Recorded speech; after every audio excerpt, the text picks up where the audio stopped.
Welcome to CSIS Online. The way we bring you events is changing, but we'll still present live analysis and award-winning digital media from our Dracopolis Ideas Lab. All on your time, live or on demand. This is CSIS Online. Hello, everyone. My name is Greg Rattray, and I want to thank everybody for joining us this afternoon, and thank the Center for Strategic and International Studies for both hosting this afternoon's event, as well as the initiative that we'll be discussing here. This afternoon, we're going to talk about the launch of the Multilateral Cyber Action Committee, affectionately referred to by some as the MCAC, and its plans for addressing, the key cybersecurity challenges which seem to be multiplying before us. Again, my name is Greg Rattray. I'm the co-director of the MCAC, along with Jim Lewis from CSIS, and I'll be today's master of ceremonies. The way we've organized the session is 60 minutes long. We're going to have 3 speakers, and I'll introduce them momentarily, make remarks and provide perspective both on our challenges and what the new coalition will address.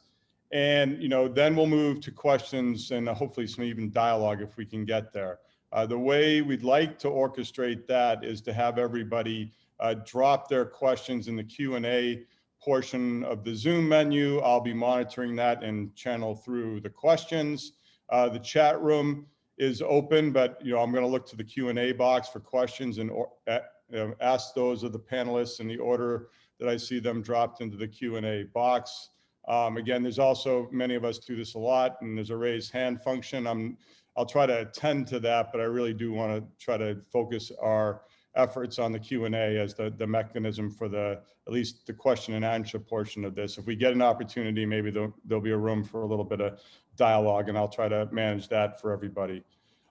To know, this session is on the record and it is being recorded. So I just wanted to set the ground rules around that. And now we'll turn to the main event. We have with us today 3 leaders of the Multilateral Cyber Action Coalition, all of whom have distinguished careers. And I'm going to introduce all 3 now and leave it to them to sort of hand off to each other as we go through this.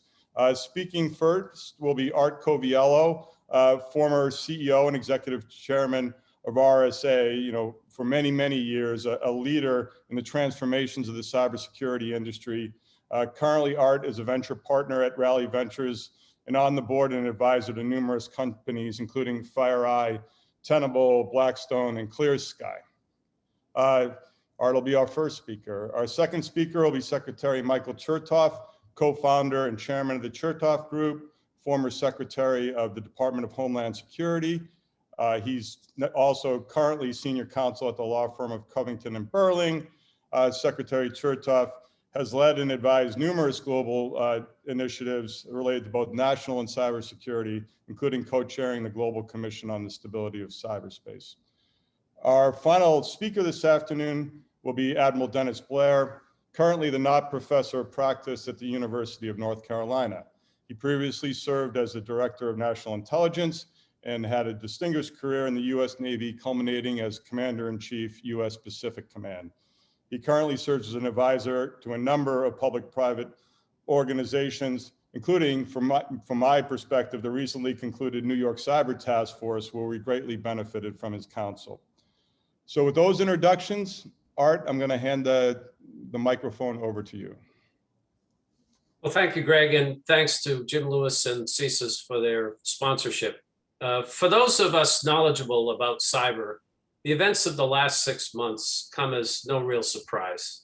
Nation state-sponsored attacks like SolarWinds, the Microsoft email, and their many predecessors, coupled with criminally oriented ransomware attacks like Colonial Pipeline and Ireland Healthcare, are indicative of what we can expect for what promises to be the roaring 20s for technology, but by all accounts, the calamitous 20s when it comes to cyber attacks.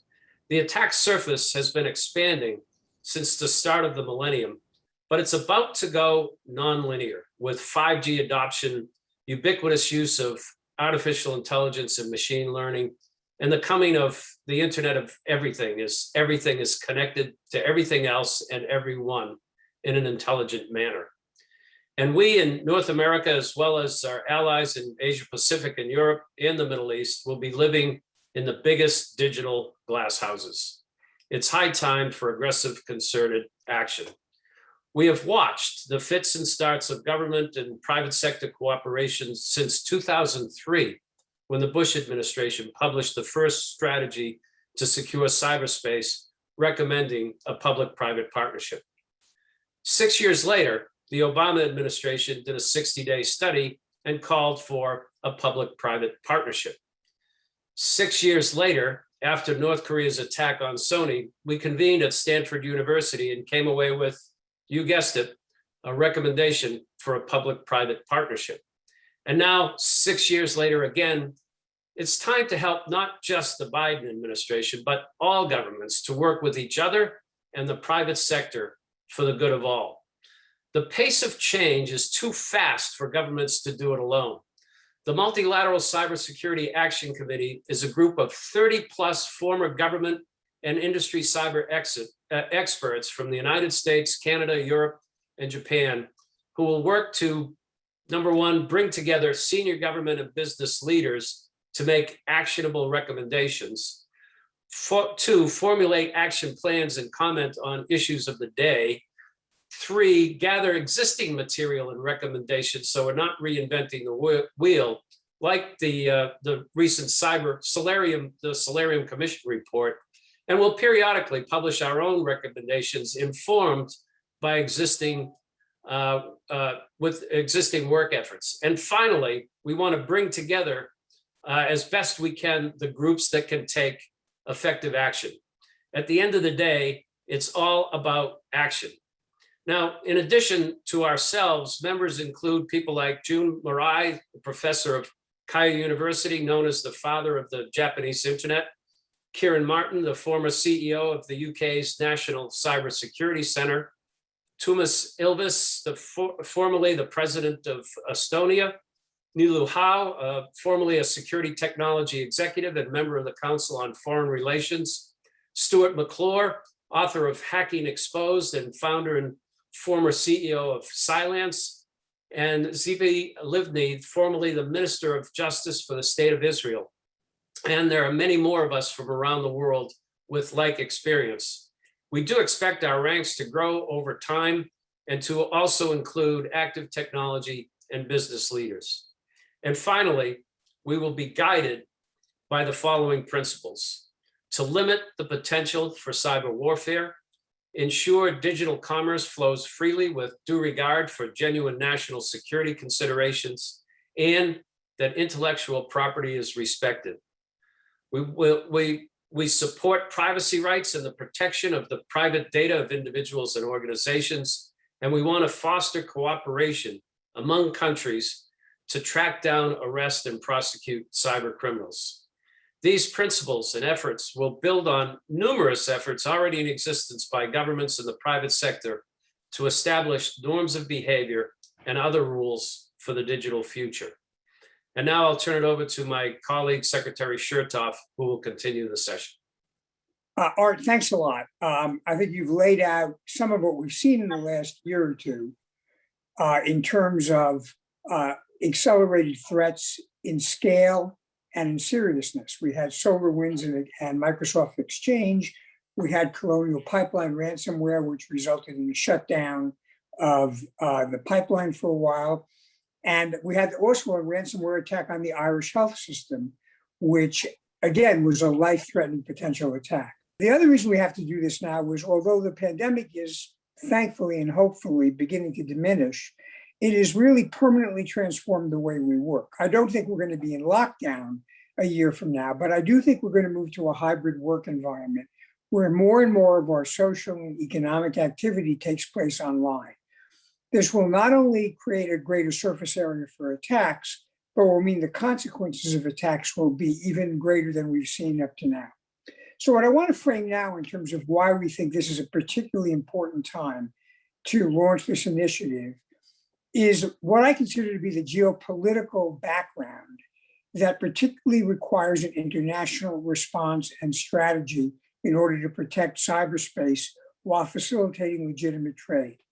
When we talk about risk, we tend to talk about threats, vulnerability, and consequence as the major variables. And in particular, when we come to threats, China and Russia have become much more aggressive in ways that suggest the trend is only going to get worse. China has been using not only its military capability, but its economic power in order to leverage the objectives of the Chinese Communist Party. Whether it's threatening Taiwan with overflights or naval maneuvers, or using economic power to pressure companies to endorse the goals of the Chinese Communist Party, or offering sweetheart deals to dictators in the Southern Hemisphere so control of critical resources can be put in hands that are friendly to China. All of these suggest that the Chinese will increasingly use their cyber tools to leverage their political objectives. At the same time, many of the inhibitions that we relied upon several years ago to protect our critical infrastructure from nation-state cyber attacks have really dissipated. We've seen nation-state attacks from Iran and North Korea, but we've also seen it from Russia, directed at Estonia and at Georgia in past years, and increasingly at the US in terms of disinformation. And in general, if you look at what's happened with Navalny or what happened with the Belarus hijacking of an airliner a few days ago, the willingness of Russia and its allies to push the envelope and override borders in order to carry out their strategic objectives has only increased. And that means cyberspace is going to again become a more significant threat playing field. At the same time, as I mentioned, our vulnerabilities are greater because we're much more online, and the complexity of a world of 5G and the Internet of Things means there are going to be many more opportunities to find and exploit vulnerabilities. And finally, the consequences of a serious attacker are going to only increase. We've seen theft of intellectual property, we've seen theft of money, we've seen nuisance efforts to interfere with denial of service attacks. But Colonial Pipeline demonstrates to bad actors that even an attack that was not directed specifically at the operating technology, but only at the information infrastructure, can result in shutting down a major energy company with potentially very serious economic and even military consequences. So the time is now, and I'd like to conclude by mentioning two things I think are critical about our approach. We believe this has to be a unified approach of what I call like-minded nations. And that means the US, Canada, Europe, our allies in Asia, and many of our allies in the Southern Hemisphere. We may not always be in total agreement, but we have fundamentally shared values and shared strategic interests. And only if we combine and leverage our combined market power, technical ingenuity, and investment capabilities can we really maximize the degree to which we build a secure cyber environment. At the same time, we want to also have these markets available to facilitate economic growth for all like-minded nations. And we recognize as well, we will need to find some areas to bargain with the Chinese and the Russians to see if there are at least some areas we can agree on mutually interested approaches that will help all countries involved. And then, as Art, so I think correctly pointed out, most of the assets are in private hands. There is no way the government could or should manage security for everybody. That means we've really got to tighten the relationship between the public sphere and the private sphere to make sure, again, we are using all of the tools in the toolbox to protect ourselves. So with that, I want to pass it on to my friend and colleague, Admiral Blair, for his perspective on what we're launching here. Well, thanks very much, Secretary Chertoff. You've heard from Art Coviello and Secretary Chertoff who we are, what motivates us, and why we think this is an important initiative now. And I'd like to talk a little bit about what it is we hope to accomplish. First, what will distinguish the MCAC, this committee, from other former groups? The first is that our recommendations will be international in their scope, directed towards like-minded countries, those that are represented in the committee.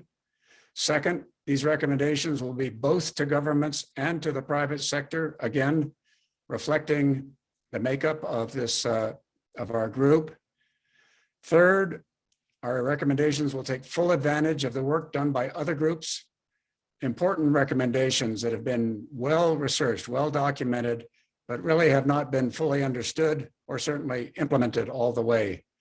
And then fourth, our focus will be on the actual adoption of effective improvements in cybersecurity rather than on articulating new ideas. Now, it's conventional wisdom that improvements in cybersecurity have to be international.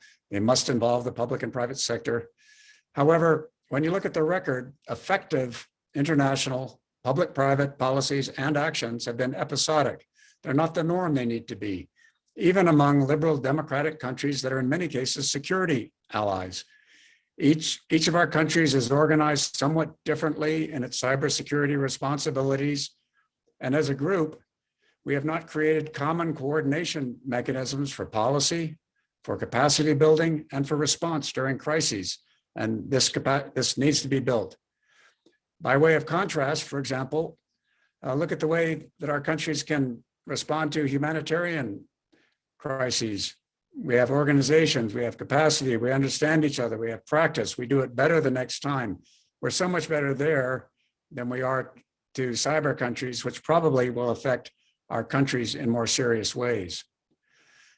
Now, the real and the increasing threat from both criminal organizations and competing and hostile countries, such as Secretary Chertoff outlined, the threat from them is outpacing the cybersecurity capabilities of the liberal democratic countries of North America, Asia, Europe.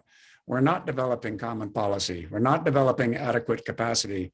We're not coordinating response mechanisms quickly enough to pace the threat. Within individual countries, for example, and especially among countries, between countries, cooperation with private companies is slow. It's often grudging. Companies fear that full sharing of information will affect their stock price, will give their competitors advantages. Government officials are unsure of their authorities in new cyber situations for which a legal framework for which precedents have not been established. Now, many of the improvements that must be made have already been identified and recommended by various organizations and distinguished task forces and panels. We all have served on some of them. We intend to take full advantage of their work, and we intend to take advantage of the different experiences that have been gained by the different countries represented in MCAC. There's certainly no dearth of different practices in both the governments and the private sectors from our different countries. Japan, for example, is establishing a single digital agency to provide all government IT functions, whereas the United States still leaves the responsibility to individual government departments and agencies, and central guidance is voluntary. Estonia has perhaps the most effective single country system of public and private cyber defenses, but can they scale? Which practices are best practices? How can they be spread to throughout the group of countries that are represented in the MCAC? Policy improvements, there are many, but they need to be prioritized. They need to be adapted to national conditions while preserving international effectiveness. Issues like the commercial protection of personal data have absorbed huge amounts of bureaucratic energy, and they've caused real divisions among allies. But while they drag on, criminals and hostile countries are continually hacking into our databases, making off with data to blackmail our countries or to threaten our security. Surely this is a more important challenge than is working out relatively minor divisions among the treatment of data within commercial companies. Then there's the technical side. Most innovation in the cyber world seems to favor the attacker. Still, like-minded nations need to encourage and fund research on tools that can be put in the hands of cyber defenders, not in the hands of criminals. Attribution, for example, is a challenge where we need better tools as well as better cooperation. We need something better than passwords to safeguard personal access to networks. And finally, as all of us have said, in the MCAC, we will take approaches that encourage action rather than adding to the stack of good ideas that have been documented but not implemented. Through our contacts with our governments and private companies, the members of MCAC will keep the pressure on for action. Through public events and communications, beginning with this event, we will build understanding and support for real actions that make a difference in the cybersecurity of all of our citizens, companies, and countries. Greg, back over to you. Thanks, Admiral Blair, and thanks to all the speakers. We do have a couple questions in the Q&A. We have a hefty, good participation with over 100 people. So I'm going to start by encouraging anybody who has a question or an item for discussion to throw it into the Q&A, and we'll get to you here relatively quickly. Again, there's 2 questions right now. So to the panelists, the first question is from Takasong O with the Voice of America, or VOA. When it comes to threats from the North Korea, the Democratic People's Republic of Korea, how important is it to deal with this as a multilateral effort of the international community? So Admiral Blair, I'll give you the first shot at that as a former PACOM commander-in-chief, and then maybe Art and Secretary Chertoff.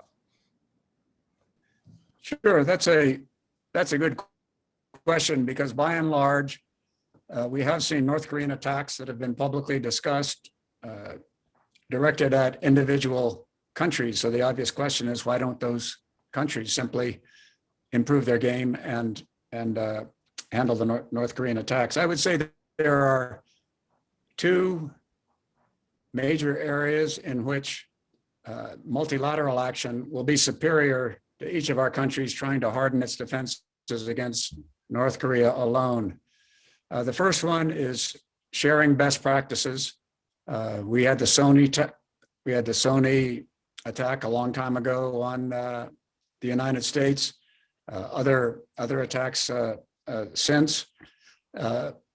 Whatever we learn from those attacks should be shared with other like-minded countries so they can improve their systems and won't be subject to the same attack. So that's an important aspect of multilateral action. And frankly, that system right now is sort of hit and miss in terms of really sharing the hard technical lessons from attacks. The second area in which I think multilateral action is important is in preparation, not just fixing identified tasks. Across both the government and the private sector, there are pieces of knowledge in many countries about what North Korea is up to. And if these can be shared in a proactive way ahead of time, it can make us all proof against North Korean attacks. And in fact, it can do a better job of that than if we each simply rely on our own defenses and our own intelligence and information services. To the other speakers, Art, any thoughts? And then Secretary Chertoff. Yeah, I'd like to add that at some level, an attack on one is an attack on all. The issue with cyber attacks is they're generally exploiting some vulnerability or using some technique. And once those are out, it's like the genie is out of the bottle and can be used and repurposed against almost any nation or any instance, and not necessarily by the original perpetrating country. There's ample evidence of criminal gangs and nation states trading information about attacks, buying and selling information, buying and selling at attacks. And this is why it's so important that multilateral action and cooperation is really the key to any defense, whether it's North Korea or, for that matter, anybody else. I agree with that. I would add, a few years ago, North Korea, which has really built a lot of its economy on stealing money in cyberspace, attacked the New York Federal Reserve, masquerading as the Bank of Bangladesh, with the objective of transferring $1 billion with a B dollars of Bank of Bangladesh accounts at the New York Fed to other financial institutions. It was only caught because there was apparently a spelling error in one of the instructions that alerted somebody. But the point is, particularly to do with the financial system, it's a seamless web, and all countries participate, and a weakness in one node affects everybody, including confidence in the global system. So I think it's another reason to recognize the consequences of a cyber attack are often not limited simply to one geographical victim. Thank you, sir.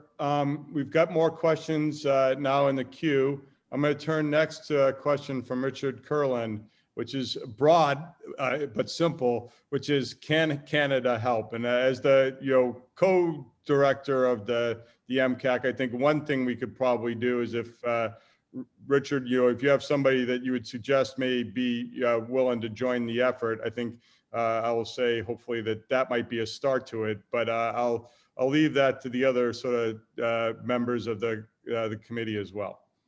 So first of all, Canada has a tremendous technology base, originally in telecommunications, but pretty broad-based as it is. Christy Wyatt, who's the CEO of Absolute Software, is actually one of our members, and she is Canadian. But we want to broaden the reach with people and expertise. So yes, we'll be happy to get recommendations for others to join the effort. See, the key here is to have multiple voices driving at the same objectives, so that what we're recommending is heard persistently and constantly, and that's the only way, in my mind, that we'll get action. Any other thoughts, or we can go to the next one? Admiral Blair, it looked like you might be ready to provide a view. Yeah, I would only add that size of population of country is no indicator of ability to do either harm or good in the cyber area, and Canada, with its expertise and with its advanced systems, can contribute a great deal, as can other countries. I mentioned Estonia, small country, big, important cyber effort. So all are welcome. Thanks, sir. I think we'll turn to the next question, which is by Thomas de Hudi. I hope I got that close to that. The question is, how does your organization actualize cybersecurity solutions without a government mandate? Which is, to my mind, a very interesting question, Art, to some of the things that you drove at that were reinforced by others. That, is this only a place where governments cause solutions? I personally believe the answer to that is no, and that the private sector plays a crucial, if not leading role. And the question for us, I think, is how does the committee help that bridge get crossed and build those coalitions? Secretary Chertoff, yeah, I'm going to put you, if it's okay. Yeah. I'm happy to do that. I think what Art said and what you said, Greg, are exactly right. This is not something government can do by itself. First of all, government doesn't have the capability to write, very specific recommendations or specifications for every kind of threat and every kind of business. It's way beyond government's competence. Government can help, and there are things you can do to incentivize and facilitate investment by the private sector, but it's the private sector that controls the assets, has the skill set, knows the intricacies of its own business, and also in many ways has global reach. I mean, if you look at some of what companies like Microsoft have done in identifying and warning about disinformation campaigns or other kinds of attacks, you realize that the major global companies are every bit as capable, in many ways more capable, and have more reach than government does. So government has a critical role, but this has got to be a partnership. Other views? Again, both Admiral Blair and Art, you commented on this as well. The numbers of questions are starting to add up, so we've got to 5 or 6 more to get through. Yeah, I wouldn't mind adding a little bit to government's role here. So government, in terms of regulatory practices, does best when they focus on outcomes and not prescriptive solutions. The speed with which things change technologically makes it really difficult to have prescriptive solutions. But if you can focus on an outcome, not unlike the many regulations around disclosing breaches of public of personally identifiable information, have turned out to be actually good regulations, and fessing up and communicating and sharing information in a timely fashion. All of those are good examples of how a regulatory environment can actually help. But governments, particularly the United States and the more endowed military powers and intel capabilities, there's a lot more that can be done on the defense side that's been done historically, as opposed to just the offensive. And I think governments can play a big role in helping us defend ourselves. Thanks, Art.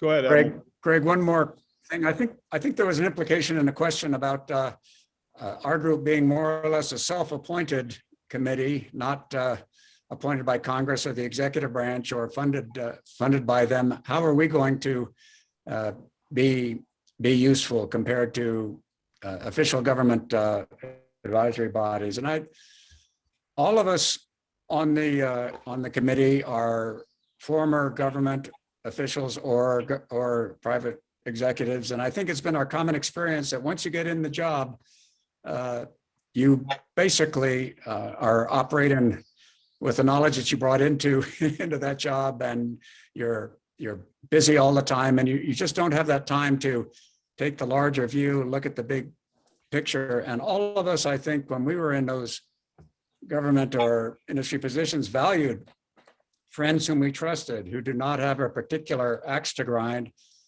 taking a look at the landscape, doing some of the thinking that we all didn't have time to do when we were so busy in government, and then feeding those ideas into the current system. So the value of a committee like ours, with the makeup that you have and the kind of people that Art Coviello mentioned, will be in providing that sort of helpful, disinterested,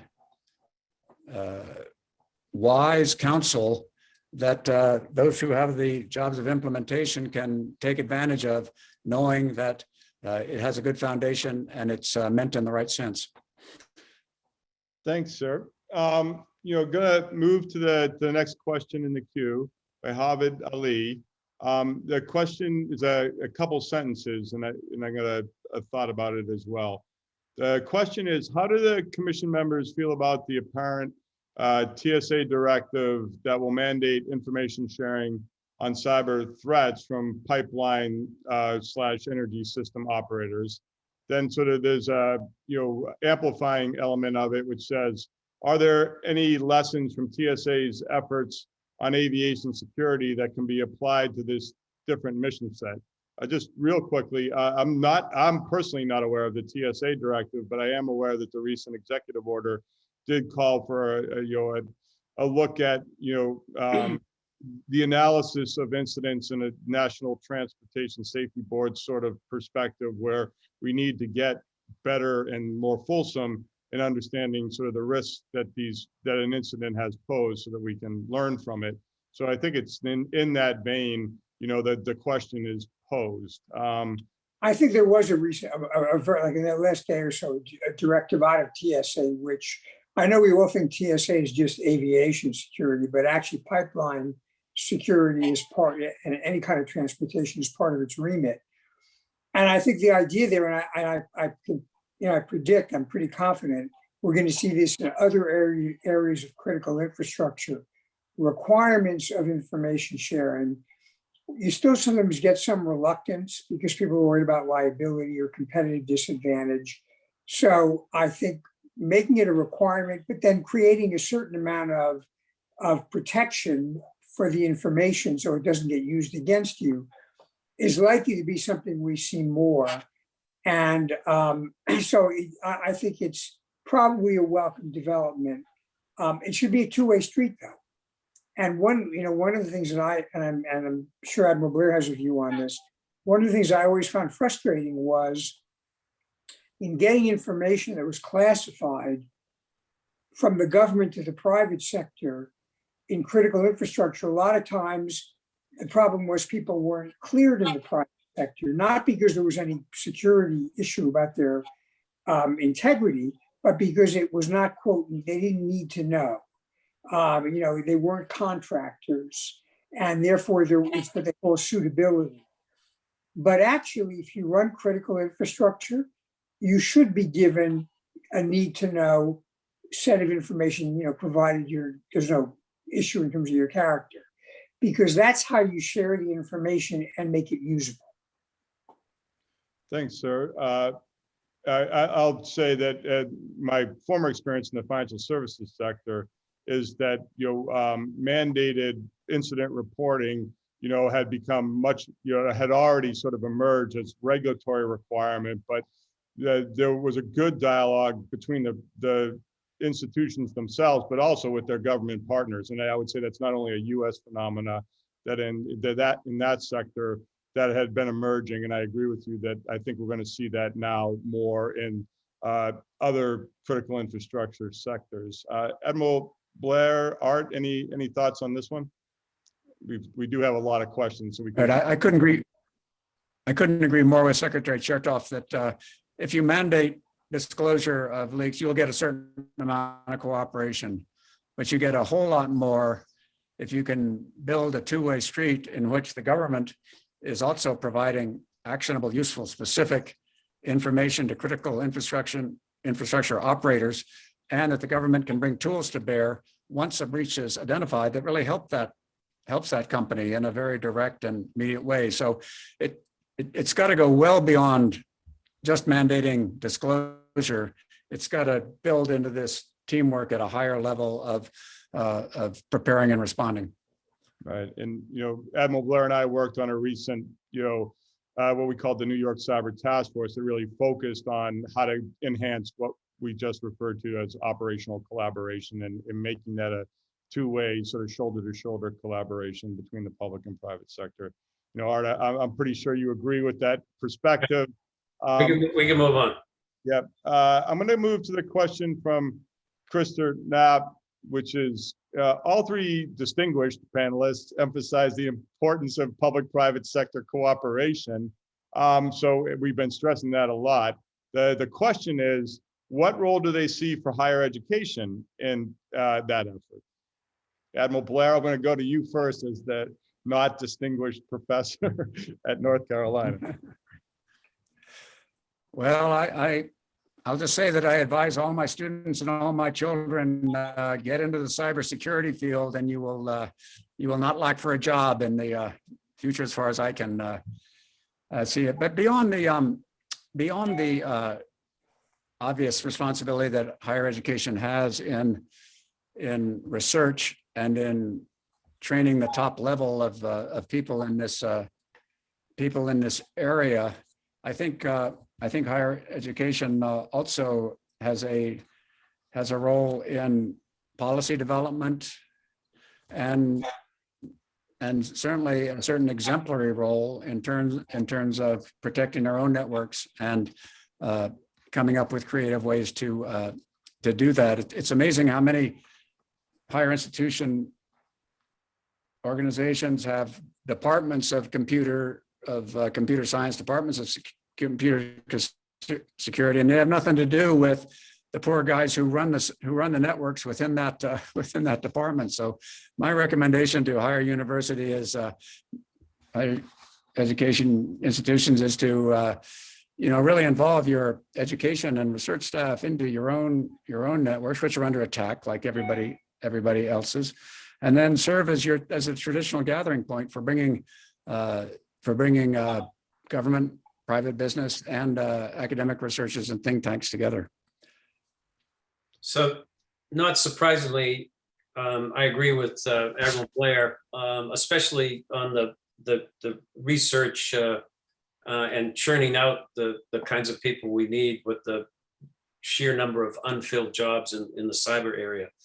But I think a place where academia can play a huge role that he also touched on is in developing policy. Look, we've had centuries to develop norms of behavior in the physical world, and we're dealing with a digital transformation that's only about 2 decades old.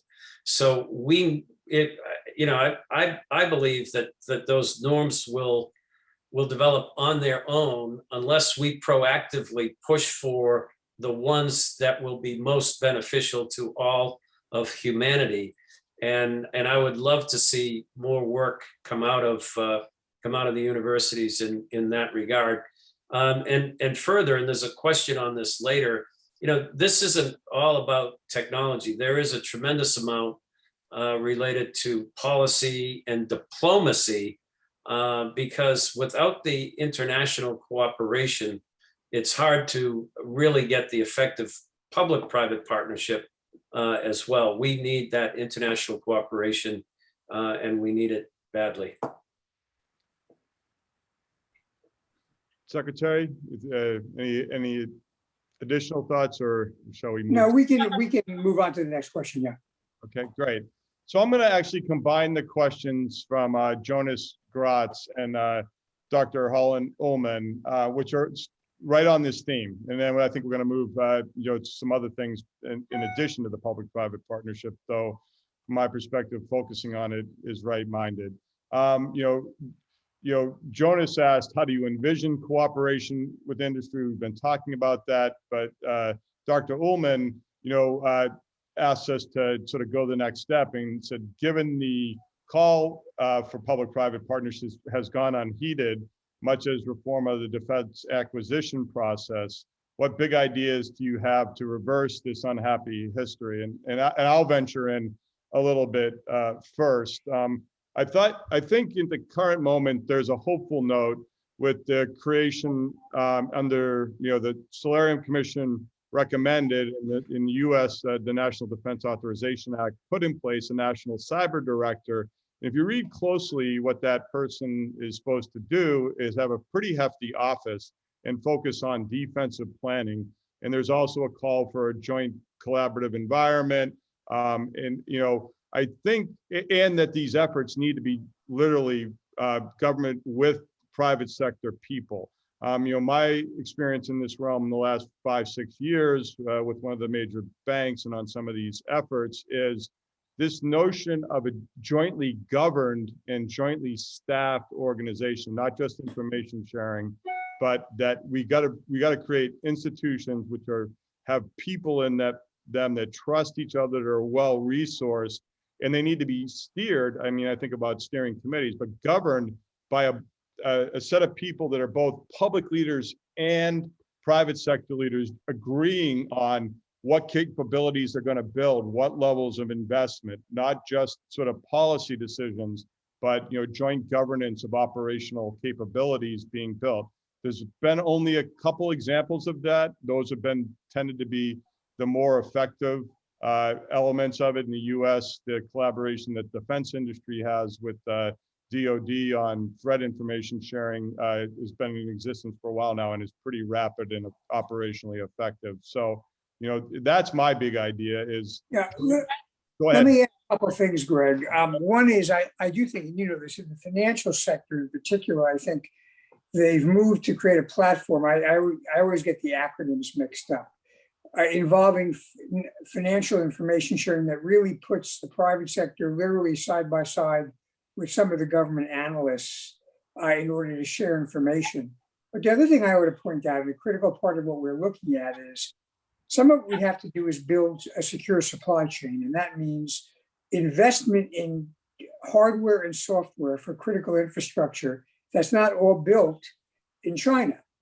In fact, I believe there's legislation pending that would actually facilitate US government investment. And it should be, by the way, with our allies in building a market and developing new technologies and innovation in the area, for example, of chips, which we now have a shortage of, and other ingredients and components of the supply chain. So it's not just about operational cooperation, but it's about investment, tax incentives, global trade agreements that facilitate movement across like-minded nations, and also global standards. Let me just give you one more example. The Europeans have a view of data, which in many ways is not terribly different than ours or, let's say, Japan, but for a variety of historical reasons, their rules don't fit with ours. And so we're always having to adjust the rules in order to get them to be symmetrical. There's not really a big substantive disagreement, but it has to do a lot with historical issues.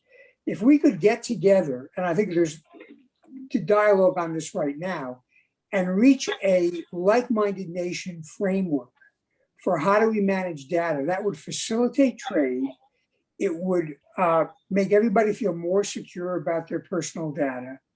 And it would something that's doable. So it's a broad range of things we can cooperate on. Thanks, sir. Other thoughts on this? And again, we're going to move off the public-private thing for a moment. So any other big picture thoughts on really, Admiral Blair, I think you may have mentioned it, that the call for public-private collaboration has been long-standing, and I do think, in my experience, is 20 plus years, but we haven't progressed it very much.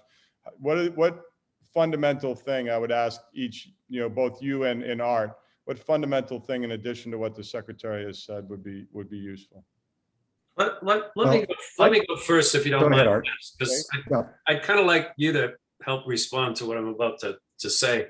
I think, one of the elephants in the room here is Snowden, which is now 5 or 6 years old, and the fact that we need to reestablish trust between the government and the private sector, and I don't think we've fully been able to do that. When Julian Assange is a hero, something's wrong, because he's not the one, nor is WikiLeaks are the ones that are going to help us improve on the situation. So I do think we have to reestablish trust. There was a lot of excellent government to technology cooperation prior to Snowden that just seemed to evaporate post Snowden. So I think the reestablishment of trust is going to be important. Information sharing, things around liability protection, as I think has already been discussed, but I think reestablishing trust within the private sector and with the United States and across the world as well. I agree completely. I mean, without going into details, the way that the government and the private sector were able to work together before Snowden was generally done not according to rules, but just according to people getting together and deciding that this is important for the country. And that's all was blown up by Snowden. And unfortunately, once that happens, you have to reestablish it in a much more legal, formal, bureaucratic way than you did in the past. And we're partway through that, but not all the way. I would just point to one thing in the public-private area that I think we got right very early on after 9/11. I think it was when Secretary Chertoff was in charge of DHS, and that was this dividing up the critical infrastructure into these 16 areas and assigning a government responsibility for each area. And we've seen variability in how well they've actually been able to form public-private partnerships. But I think there are a lot of lessons from the financial sector, from the defense industrial sector, that could move to other critical infrastructure sections. And I think that the threat has gone to a new level. It was one thing when hacking would steal $1 billion from the Fed. That didn't affect most people. It was one thing when hacking it involved stealing a property that really didn't seem to make that much difference. But when hacking ransomware involved oil prices shooting up and not being able to fill your car in the southeastern United States, that gives you an idea of just how much this can mean to individuals. So I think that the working on these critical infrastructures on that basis is important. And I think that we do need to rebuild that trust, which is going to be people to people, organization to organization within that. And the missing thing, which we'll be looking at in the MCAC, of course, is can we spread that across national boundaries? We have to in the case of Canada and the United States, because so much of our infrastructure is the same infrastructure. But in the cyber world, a lot of that infrastructure is the same across borders that go continent to continent. So I think that area of infrastructure, which is the right basis, international, which is the right emphasis, public-private, is something we'll be working on. Thanks, sir. I'm looking at the Q&A list, and there was a question that I'm having a bit of time finding, but I think I can channel the thought behind it, though I don't have the name associated with it at the moment, which really was about cyber diplomacy. And the idea that nations are just starting to put in place cyber diplomatic efforts. I will say also that even companies are now doing that. But what are the hopes for cyber diplomacy in terms of seeking agreements, either between nations or even multi-stakeholder agreements? And how does that fit in the committee's sort of thinking and efforts? I think it's fundamental. I don't see how you get cooperation between and among countries without the diplomats, and the diplomats have to know what they're talking about. Too often we don't have the level of expertise that we necessarily need in government. So I think those two things go hand in hand. Secretary Chertoff, I know you were, co-chair, I think, of the Global Commission on Stability in Cyberspace. You must have, grappled with this, thought through it, and you maybe have some insights. Yeah, I do think it. Look, I mean, there's someone at the State Department. It was Chris Painter for a long time, who actually is involved with reaching out to other countries. And there are really two sets of issues. One is like-minded nations, where it's more a question of coordinating and making sure that other nations have people in their foreign ministries or their governments that have a reasonably sophisticated knowledge of the issues. We do this very well with the British and the Canadians. You may know that a few years ago, Macron had the Paris Call, which was an effort to convene both public and private sector to talk about cyber issues more generally. The more interesting question, which Admiral Blair can talk a little bit about, because we've been involved a little bit with track 2 meetings with the Chinese, is are there areas with China and Russia that we can at least reach some agreement on some things that we would see in our mutual interest to put off limits? And that always creates an issue about whether you can trust somebody. As Reagan said, trust but verify. On the other hand, to make any kind of progress at all, there may be some areas like the financial system, for example, that nobody benefits from destroying, and therefore getting some degree of cooperation would at least be a modest step forward in diffusing some of the areas of tension.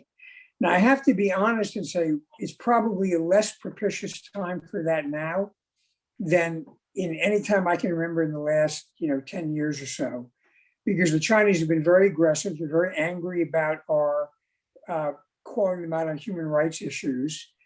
And the Russians also have been quite aggressive in their neighborhood, both physically and in cyber, and using poison. So it does, make it more challenging, but you still have to make some effort to see if there are some areas where cold calculating mutual self-interest could lead to some kind of an arrangement. Thanks, sir. Admiral Blair, any thoughts? And then I've got sort of one final wrap-up question that I'm going to try to thread together from the things in the queue. Yeah, just a quick thought.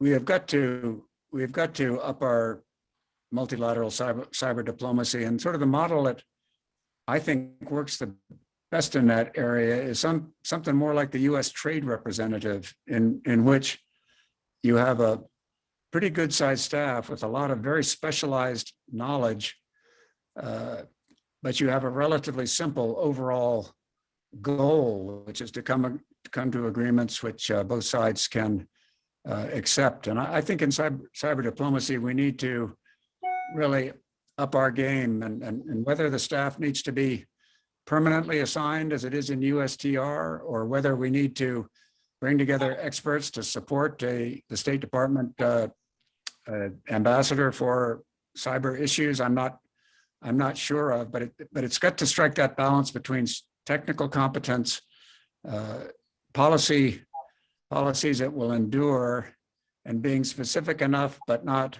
so specific that when the technology changes, you've lost everything you've done. It's a different kind of cyber diplomacy from what we've had in the past. Thanks, sir.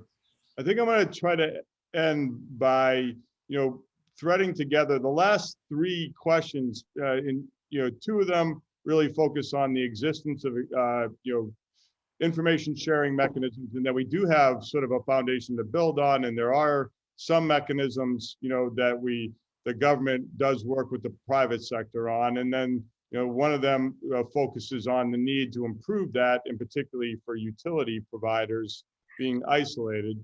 I think the sharper point in these questions is, how does what we're going to do in the committee differ from some of the existing, efforts, and how are we going to enable, success at things that really haven't progressed as much? So, if we ended maybe with each of you just giving, a thought about, how do we hope to make the committee most impactful and really, make progress on some of the challenges we've identified.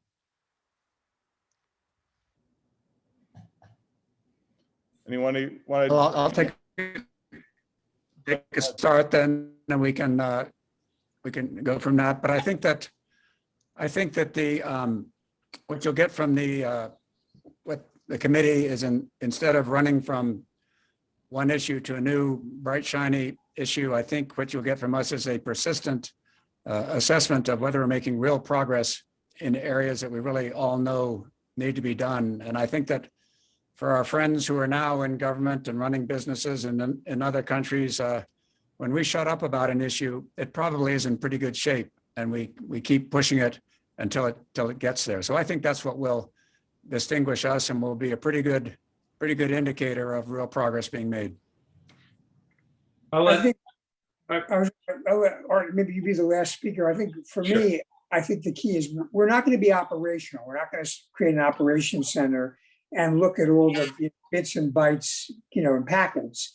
What we are going to try to do is be strategic and pull together both, whether it be supply chain, infrastructure, information sharing, similar things, strategically interlinked views of how we can promote cybersecurity that bring both public and private perspective. Art, you're going to have the last word. I'm actually not quite sure whether they're going to drop us in 60 seconds or not. So over to you. I'll try and get it in quick. So, I'll get a little bit more on a micro basis here. In terms of things like the ISAC, but what we're going to do is leverage work that is being done or has been done to get action on it. A great example of how this can work is a few years ago, the FSISAC, the financial sharing group, got together at RSA conference with a number of their colleagues from the International Banking Center, went to the Department of Treasury and got permission to expand membership of the FSISAC internationally to like-minded governments. And as a result now, FSISAC is international. So that's what can be done. And it happened to be at RSA conference, but those are the kinds of things that we'd like to foster and facilitate to get leverage from work that's already being done. The key here, again and again and again, is action. Thanks, Art. With that, we'll take the action to close for this afternoon. As we've introduced ourselves, I want to thank the panelists. I want to thank everybody that participated this afternoon. It was a good, vigorous set of questions. I want to thank the Center for Strategic and International Studies, again, for hosting this afternoon, but more importantly, being the platform where we'll come back to you, try to drive action, continue to update you on whether we think progress is being made. So with that, I think we'll call it the session concluded. And again, everybody be well and have a great day.